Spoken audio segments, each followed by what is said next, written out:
أنفسنا ومن سيئات أعمالنا من يهده الله فلا مضل له ومن يضلل فلا هادي له وأشهد أن لا إله إلا الله وحده لا شريك له وأشهد أن سيدنا وحبيبنا ومولانا محمدا عبده ورسوله صلى الله عليه وسلم الذي أرسله بالحق بشيرا ونذيرا وداعيا إلى الله بإذنه وسراجا منيرا أما بعد فقد قال الله تعالى في كلامه المجيد وفرقانه الحميد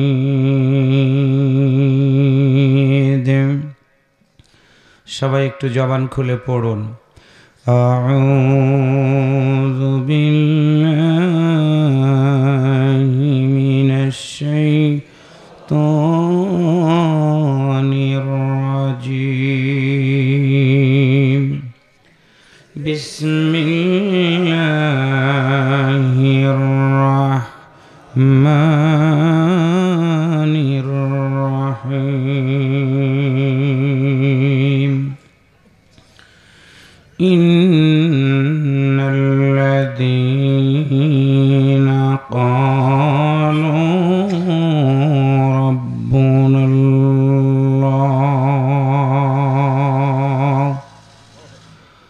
ربنا الله ثم استقاموا تتنزل عليهم الملائكة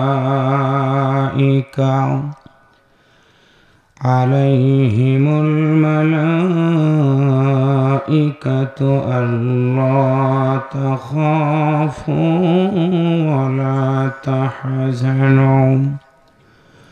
ولا تحزنوا وابشروا بالجنة التي كنتم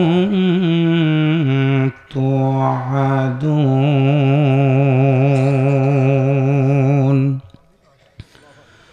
وقال رسول الله صلى الله عليه وسلم الدنيا سجن المؤمن وجنات الكافر صدق الله المولانا العظيم وصدق نبي الكريم ونحن على ذلك من الشاهدين والشاكرين والحمد لله رب العالمين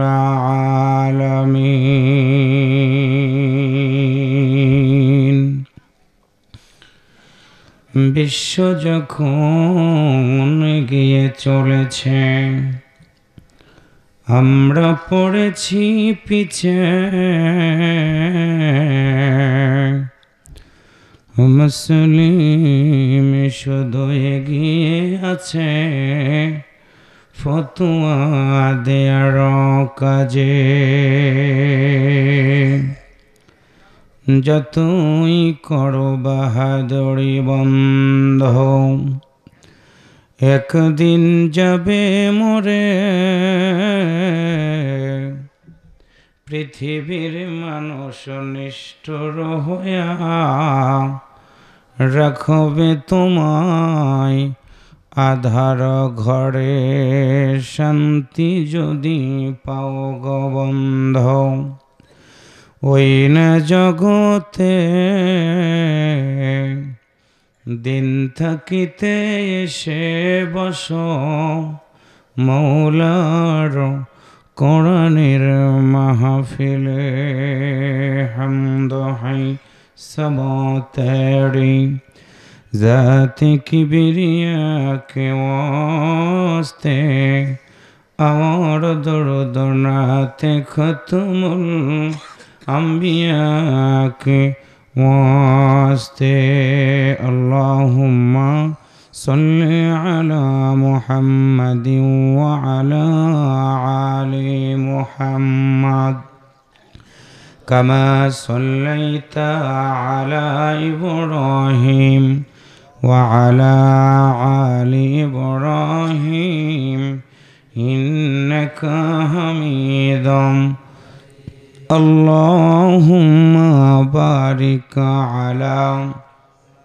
محمد وعلى آل محمد كما باركت على إبراهيم وعلى آل إبراهيم إنك حميد मजीद मोहब्बत बोलन बलागल उलाबी कमालिही कशाफद्दुजा बिजमालिही हसनत जमीअ खिसालिही सल्लु अलैहि। সম্মানিত ভাইরা, আমরা কি আরেকটু জোরে বলতে পারবো? आवाज करे बोलुन बलागल उलाबी कशाफद्दुजा बिजमालिही हसनत जमीअ खिसालिही सल्लु अलैहि। रसूल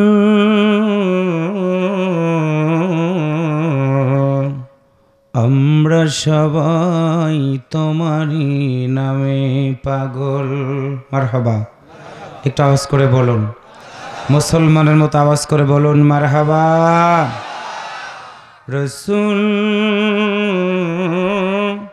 আমরা সবাই তোমারই নামে পাগল, তোমারই নামের গুণের কারণ, তোমারই নামের গুণের কারণ, তাই তো হয়েছি সবাই ব্যাকুল।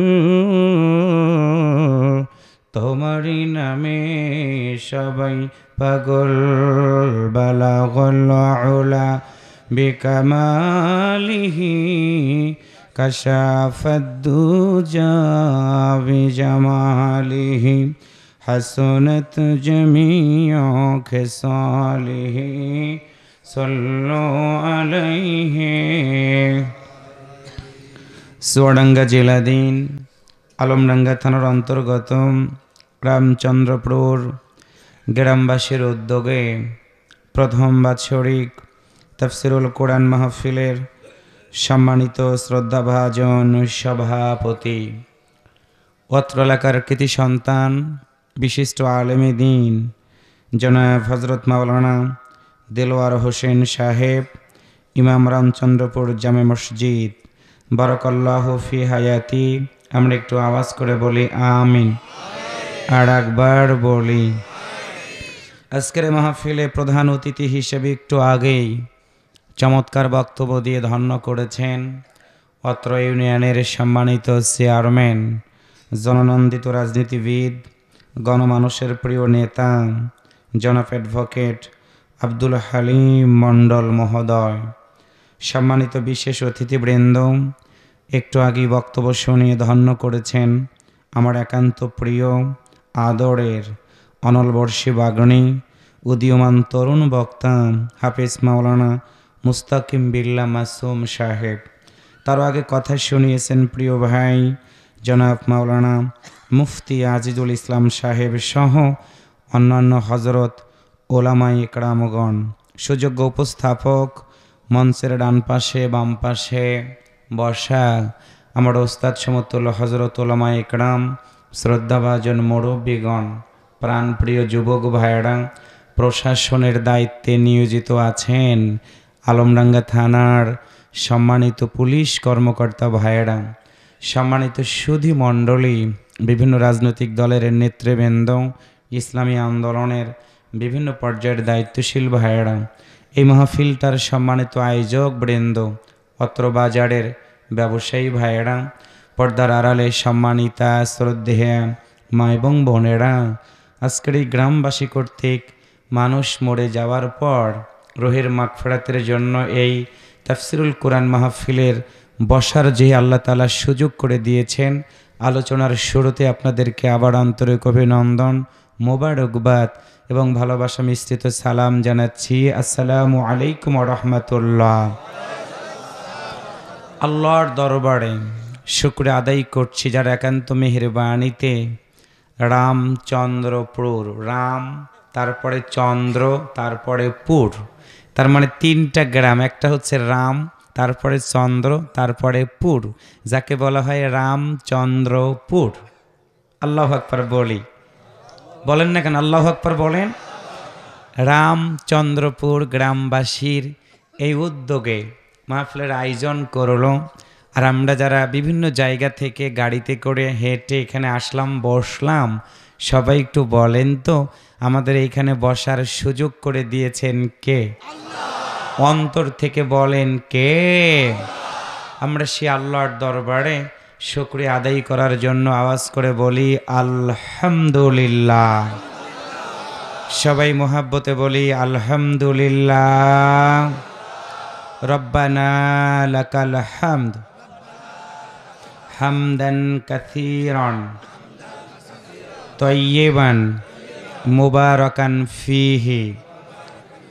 আমরা দরুদ সালাম জানাচ্ছি বিশ্ব নবীর প্রতি, যেই মহামানব অমানিসার অন্ধকারাচ্ছন্ন একটি পৃথিবী যখন দাউ দাউ করে জ্বলা শুরু হয়ে গিয়েছিল, বিশেষ করে জাহেলিয়াতের কারণে কন্যা সন্তান জন্ম নিলে জীবন্ত গলা টিপে হত্যা করে ফেলে দিত, এমন একটি সময়ে আল্লাহ তাআলা প্রিয় নবীকে পৃথিবীতে পাঠালেন। একটু কি মারহাবা বলা যায় না? আজকে রসুল আমাদের মাঝে নেই, কিন্তু তার উপরে নাজিলকৃত মহাগ্রন্থ আল কোরআন আমাদের সবার বাড়িতে আছে। বিশেষ করে মুসলিম হিসেবে আমরা যেদিন মরে যাব, কবরের ভিতরে আমার মতো বক্তা হুজুরকে যখন নামাবে, তখন একটা দোয়াই বলবে, বিসমিল্লাহি ওয়া আলা মিল্লাতি রাসূলিল্লাহ। এই দোয়াটাকে আপনাদের চুয়াডাঙ্গাতে বলে? বক্তা হন, অফিসার হন, মুফতি হন, মুহাদ্দিস হন, নেতা হন, কর্মী হন, যদি হন মুসলিম, রসুলের নামকরণ করে কবরের ভিতর আমাদেরকে রেখে দিয়ে আসা হবে, তাহলে আমরা কি একটু মুসলিম হিসেবে সিদ্ধান্ত নিতে পারবো না যতদিন আল্লাহ আমাদেরকে বাঁচায় রাখবে ওই রসুলেরই দল করা দরকার আছে না নাই? রসুলের দলের নাম কি? ইন্না দীনা ইনদাল্লাহিল ইসলাম। একটু আল্লাহু আকবার বলেন। আজকের এই মাহফিল থেকে রসুলকে জানাই বুক ভরা ভালোবাসা, শ্রদ্ধাপূর্ণ সালাম। সবাই বলি সাল্লাল্লাহু আলাইহি ওয়াসাল্লাম। সম্মানিত ভাইয়েরা, আপনারা সবাই কেমন আছেন? আওয়াজ শুনে মনে হচ্ছে এত ক্ষুধার্ত আপনারা, আপনাদেরকে খুব ক্ষুধা লেগেছে। আমি বলেছি কেমন আছেন আপনারা? আচ্ছা আলহামদুলিল্লাহ যদি বলেন খুশি হয় কে? রাগ করে কে? আল্লাহ রাগ করে? কি বলেন আপনারা? আচ্ছা আমার ভাই, আমরা যারা এখানে এসেছি বসেছি, অন্তর থেকে একবার বলেন আল্লাহকে তো খুশি করতে চাই। তাহলে আমি আবারও সুযোগ করে দিচ্ছি, দেখি একটু জবান খুলে বলতে পারেন কিনা কেমন আছেন আপনারা? আলহামদুলিল্লাহ। আল্লাহ আমাকেও ভালো রেখেছে বিধায় আপনাদের মতো সম্মানিত দামি ভাইদের কাছে আল্লাহ তার এই ছোট্ট অযোগ্য গোলামটাকে দোয়া নেওয়ার জন্য সুযোগ করে দিয়েছেন।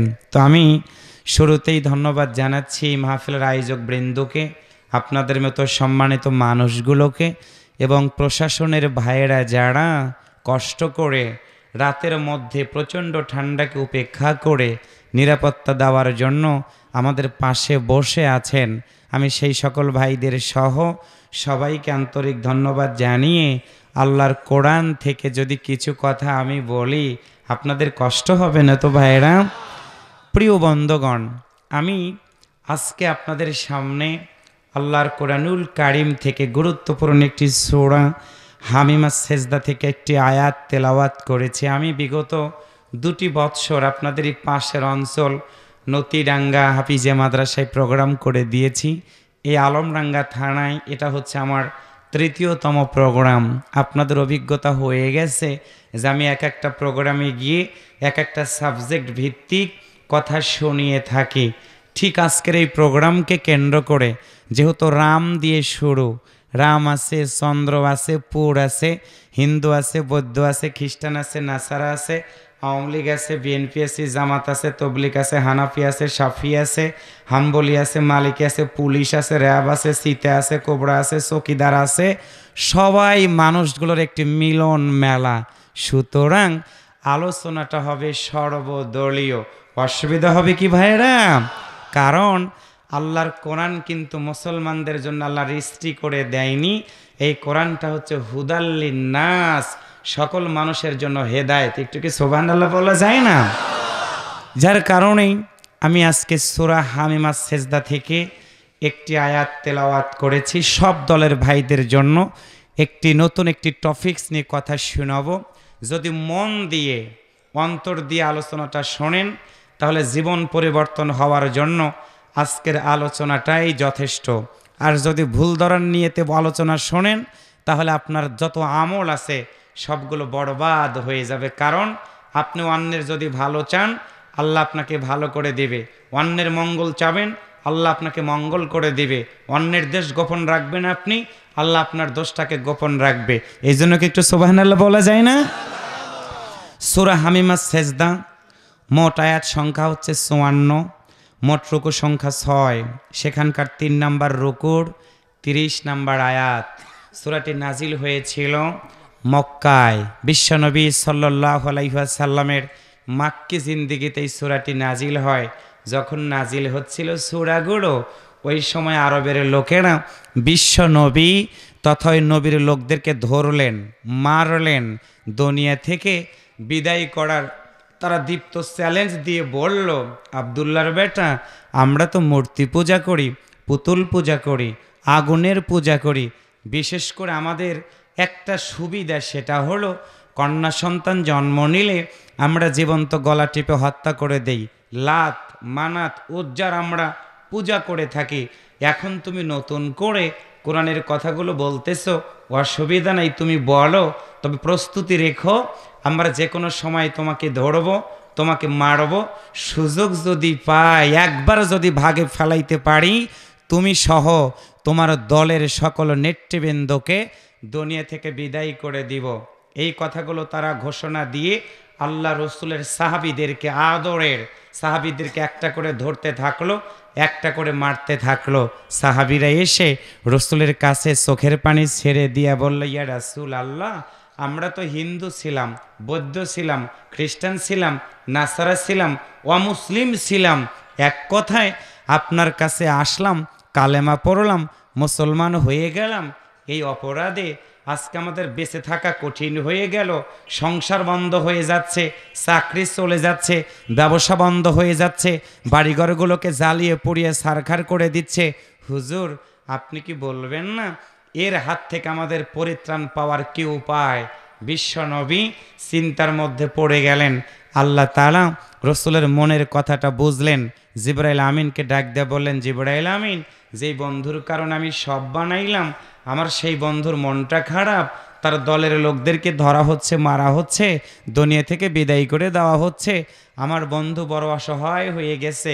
ঠিক আছে, আমার বন্ধুর কাছে যাও, আমার পক্ষ থেকে সান্ত্বনা দিয়ে বলো, নবী চিন্তা করো না, যাদেরকে ধরবে, যাদেরকে মারবে, তারা যদি গ্রেপ্তার হয়ে গেল এবং জালিমরা তাদের যদি মেরে ফেলে দেয়, তাদেরকে সুসংবাদ দিয়ে দাও, আমি আল্লাহ তাদেরকে জান্নাতুল ফেরদাউসের মেহমান বানাইয়া দিব। আরেকটু জোরে বলা যায় না? আয়াতটা নাজিল করে দিলেন কে? ওই আল্লাহ আছে না নাই?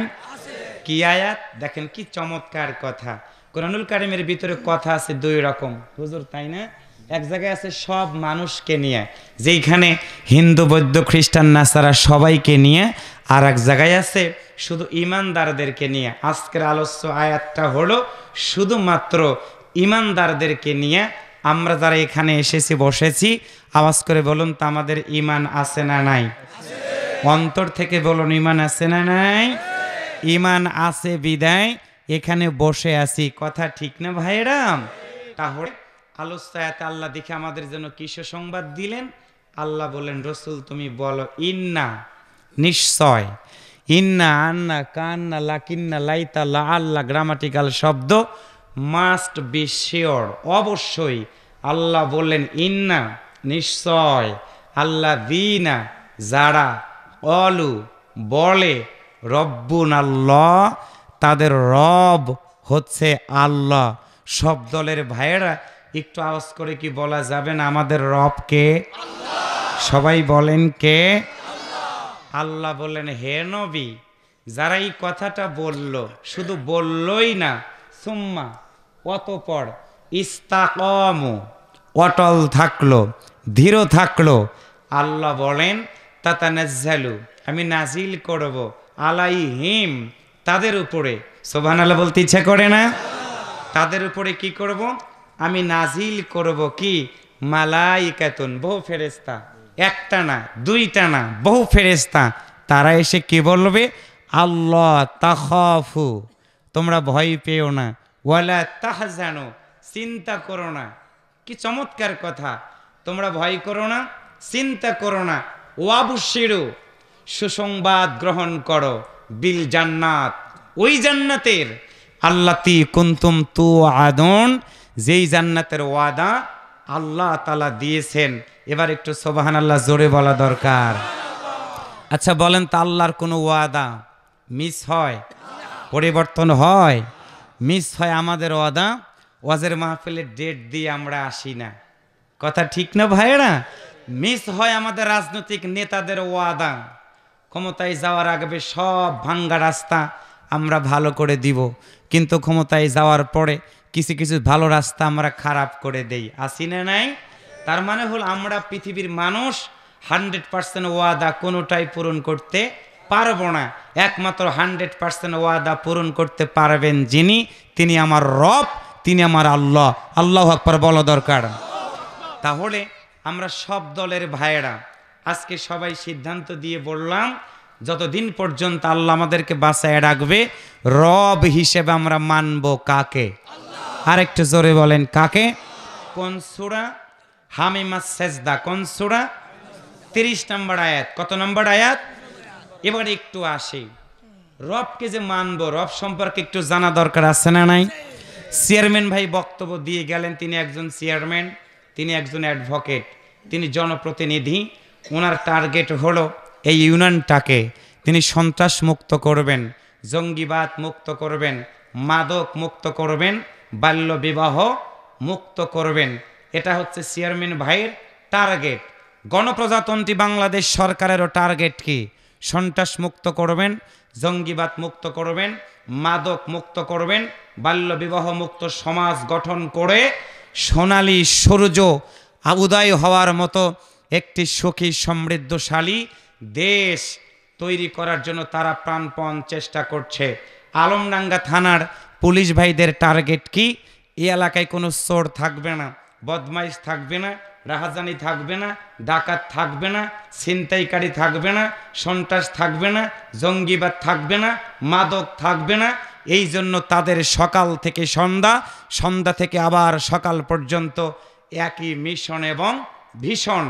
এটা যদি হয় পৃথিবীর মানুষের টার্গেট, আমার রবের টার্গেট হলো আদর করে আল্লাহ বলেন আমি মানুষ বানাইছি, এই মানুষগুলো আমার মতো রবের গোলামি করবে, মরে যাবে, আমি আল্লাহ তাদেরকে জান্নাত দিব। সবারই একটা করে টার্গেট আছে না নাই? এবার একটু আসি, রব কাকে বলে? র এবং বা আমরা রবের অর্থ আমি মোট ৪৪টা পড়েছি। কতটা? এতগুলো যদি বলি তাহলে অন্তত ৪৪ দিন লাগবে তাফসির মাহফিল।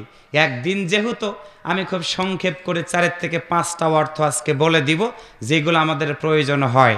রব একমাত্র প্রথম অর্থ হচ্ছে রব মানে হলো পালনকর্তা, জীবনদাতা, হায়াতদাতা, মৌতদাতা, এক কথায় একচ্ছত্র অধিপত্যের যিনি মালিক, বিনা কন্ডিশনে আমাদেরকে খাওয়ান, পড়ান, ঘুমান, চলান, সব ব্যবস্থা যিনি করে দেন বিনা কন্ডিশনে, কোনো কন্ডিশন নেন না, তিনি আমার কে? আচ্ছা বলেন, আপনাদের এলাকায় সন্তানকে বিবাহ দিলেন, দেওয়ার পর ওই সন্তান যদি পিতামাতাকে ভাত না দেয়, আপনারা সেই সন্তানকে কি করেন? আলাদা আলাদা, আমাদের সিরাজগঞ্জে বলে পৃথক করে দেওয়া, আলাদা করে দেওয়া, পৃথক করে দেওয়া একই কথা। তার মানে সন্তান যদি পিতামাতাকে ভাত না দেয় আলাদা করে দেন। ওই সন্তান যদি সন্তানের মতো কাজকাম না করে, সন্ত্রাসী হয়, জঙ্গিবাদ হয়, মাদক হয়, তখন কোর্টে গিয়ে ওই পিতামাতার সন্তানটাকে তেজ্যপুত্র করে দেয়। কথা ঠিক না ভাইয়েরা? আচ্ছা বলেন তো, আপনাদের এলাকায় একজন মানুষ নামাজ পড়ে না, রোজা রাখে না, সত্য কথা বলে না, হালাল হারাম বেছে খায় না, যা বলে মিথ্যা গাঁজাখড়ি, মানুষের দুর্নাম রটনা করে বেড়ায়, নামাজ এক ওয়াক্তও পড়ে না, সত্য কথাও বলে না, ওই খারাপ মানুষটার রিজিক আল্লাহ কি বন্ধ করে দিয়েছেন? জোরে বলেন, বন্ধ করে দিয়েছেন। তাহলে কি বুঝাইতে পারলাম বিনা কন্ডিশনে যিনি আমাদের খাওয়ান পড়ান তিনি আমার কে? কোথায় পেলাম? আমরা সব দলের ভাইয়েরা। কষ্ট হচ্ছে কি আপনাদের? কথাগুলো ভালো করে বুঝতে হবে। কারণ হলো তাফসির মাহফিলে এসেছে একটা আলোচনা বুঝবো, শুধু আবেগ দিয়ে কথা নয়, বিবেক দিয়ে কথাগুলো বোঝার চেষ্টা করব। যেদিন আমরা রুহের জগতে ছিলাম সেখানে আওয়ামী লীগও ছিল, বিএনপিও ছিল, হিন্দু ছিল, বৌদ্ধ ছিল, খ্রিস্টান ছিল। আল্লাহ সেদিন বলেছিলেন কি? আলাস্তু বিরব্বিকুম, আমি কি তোমাদের রব না? সেদিন আমরা সবাই রুহের জগতে স্বীকৃতি দিয়ে বলেছিলাম কি? ক্বালু বালা, হা মালিক তুমি আমাদের রব। একটু মুসলমানের মতো আওয়াজ করে বলা লাগবে সুবহানাল্লাহ। এরপরে মা বাবার মিলনের মধ্য দিয়ে মায়ের পেটের ভিতর আমি আসলাম। আসার পরে আপনাদের এই চুয়াডাঙ্গা জেলায় যখন ছেলে সন্তান কারো বাড়িতে জন্মগ্রহণ করে, এই যে ইমাম সাহেব এইখানে বসে আছেন, হুজুরকে ডাকা হয় অথবা মুয়াজ্জিন সাহেবকে ডেকে নিয়ে ইমাম সাহেবকে বলা হয়, হুজুর একটা ছেলে সন্তান জন্ম নিয়েছে, আপনি একটু ছেলে সন্তানের কানে আজান দিয়ে দেন। আজানের ভিতরে কি থাকে? আল্লাহু আকবার। আল্লাহু আকবারের ভিতরে আমার আল্লাহর নাম আছে না নাই? তার মানে রুহের জগতে আমরা রবের স্বীকৃতি দিয়ে আসলাম। দুনিয়াতে জন্মগ্রহণ করার সাথে সাথে আমার কানের ভিতরে কার নাম দেওয়া হলো? একসাথে বলেন, কার নাম? 2 নাম্বার, আপনাদের এলাকায় সুন্নতে খাতনা আছে কিনা আমি জানি না, হয় নাকি? সুন্নতে খাতনা হয় আপনাদের? আচ্ছা, সুন্নতে খাতনা যখন করা হয় আপনাদেরকে ওই দিন গোসল করানো হয়েছিল, পাটির উপরে বসায় একজন চোখ ধরেছিল। আপনাদের এলাকায় সুন্নতে খাতনা যিনি করায় দেন তাকে আপনারা কি বলেন? কি গো? হাজাম। এক জায়গায় বলে হাজাম, এক জায়গায় বলে গোটকা, এক জায়গায় বলে খলিফা, এক জায়গায় বলে উস্তা। যে যাই বলুক না কেন, কাজ কিন্তু একটা। কি কাজ? একটাই কাজ। কি? গোসল করানো হলো, পাটির উপরে বসায় কালমা বলানো হলো। এক কথা ওই কথা বলতে বলতে হঠাৎ করে বলে, আচ্ছা বাবু তুমি কালমাটা বলো। সেদিন আমরা কালমা বলেছিলাম কি? কালমাটা বলেন তো সবাই। লা ইলাহা ইল্লাল্লাহু মুহাম্মাদুর রাসূলুল্লাহ। কালমা বলাও শেষ। আওয়াজ শুনে মনে হচ্ছে আপনাদের ওই কাম মনে হয় এখনো হয় নাই। প্রিয় ভাইরা, বুঝতে হবে তথ্যভিত্তিক। সুন্নতে খাতনা করলাম, লা ইলাহা ইল্লাল্লাহু মুহাম্মাদুর রাসূলুল্লাহ কালমা বলে, ওই কালমার ভিতরে নাম আছে কার? একসাথে বলেন, নাম আছে কার? 3 নাম্বার, বিয়ে করেন নাই কারা কারা? তারা একটু হাত তোলেন তো, যারা বিয়ে করেন নাই। যারা বিয়ে করেন নাই, এই এলাকায় যুবকই নাই, সব মুরব্বীরা, মাশাআল্লাহ। এটা তাকবীর আমি পরে দেব। আচ্ছা ঠিক আছে, বিয়ে যারা করেন নাই, বুঝলাম যুবকদের সংখ্যা কম, তাহলে আমি সিরাজগঞ্জের মেয়ে কেমনে দিব? যুবকই যদি না পাই কেমনে মেয়ে বিয়ে দিব? মেলার মাঠে। আর ওগুলো তো যুবক নর, তো হিজরা স্টাইলের লোক আর কি। কথা ভাইরা ঠিক না? কারণ যেই যুবক মাহফিল বাদ দিয়ে মেলা দিয়ে ঘোরে, যেই যুবক তাফসির মাহফিল বাদ দিয়ে অন্য জায়গায় আড্ডা মারে, আসলে তারা পুরুষও না মহিলাও না, আমার মনে হয় তারা হিজরা স্টাইলের লোক। কথা ঠিক না ভাইরা? আমি দেখব 3 নাম্বার যুক্তি, বিয়ে যেদিন আমরা করলাম, এই যে 2 হুজুর ডান পাশে বাম পাশে, আপনার বিয়ে পড়ানোর পরে কি হুজুরকে আপনারা কিছু দেন নাকি? হ্যাঁ হুজুর কত দেয়? কত? 200। হুজুরদের বলে গেলাম 200 টাকায় বিয়ে পড়াবেন না, আর যুবকদের বলে গেলাম 1000 টাকার নোট কসকসে একটু উপরে রাখবা বুক পকেটে, হুজুর জন্য দেখতে পাই যে না বিয়ে পড়ালি 1000 আছে। তাহলে তোমাদের জন্য বেশি করে দোয়া করবে। হুজুরদের কম দিবে কেন? কারণ হুজুরাই হচ্ছে সর্বশ্রেষ্ঠ সন্তান। কারণ মনে রাখবা, তোমার বিবাহ হুজুররা পড়াইয়া দিয়েছে বিধায় তোমার দাম্পত্য জীবন সুখময় হয়ে গেছে। সুবহানাল্লাহ বলা যায় না? বিয়ে পড়ানো হলো, বিয়ে পড়ানোর পরে খুতবা পড়ানো হলো। আচ্ছা, আপনাদের এলাকায় যে খুতবাটা পড়ে, খুতবার ভিতরে নাম থাকে কার? তাহলে 3 নাম্বার, বিয়ে করলাম, খুতবা পড়ানো হলো, তার ভিতরে ওই রবের নাম আছে না নাই? 4 নাম্বার, আপনাদের এলাকা থেকে আজরাইল আসে? আজরাইলের নাম জানা আছে আপনাদের? আজরাইল মনে হয় আওয়ামী লীগওয়ালাদের বাড়িতে যায় না, বিএনপিওয়ালাদের বাড়িতে মনে হয় যায় না, পুলিশের বাড়িতে মনে হয় যায় না, কি যায়? আজরাইল কাউরে গোনার সময় নাই।